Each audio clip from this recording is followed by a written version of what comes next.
It's a fact of life, the yes or the no. Well, I guess there's a maybe too.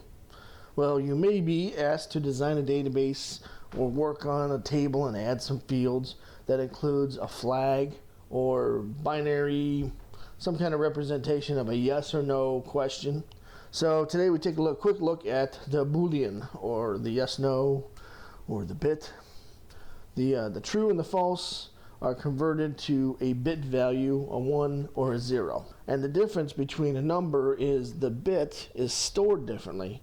The SQL Server engine optimizes the bit columns. So if you've got, let's say you've got 6 flags in a table and they're all bits.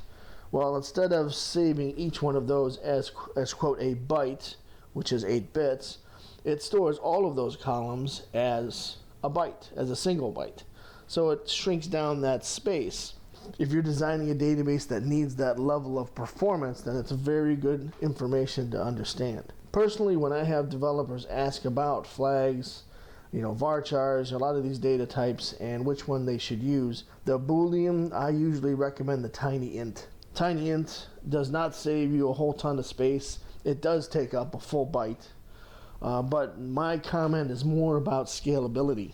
Many times in the past, we've been through designs where it started out with flags. There's a flag for customer service related information. Let's say that the customer status might be enabled. So clearly you have an enabled or disabled.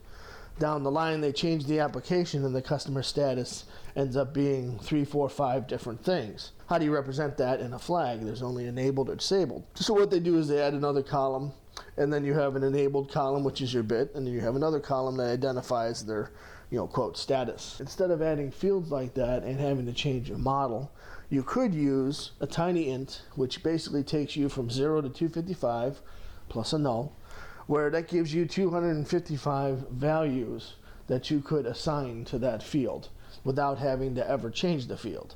You could use it as a flag. It'd just be 0 or 1. Later on down the road, if there's scalability is necessary, you won't have to change that field. You can just simply assign a number to whatever the status is. So I know everyone has their own way of doing things. Leave some comments down below. Don't forget to like and subscribe. Thanks.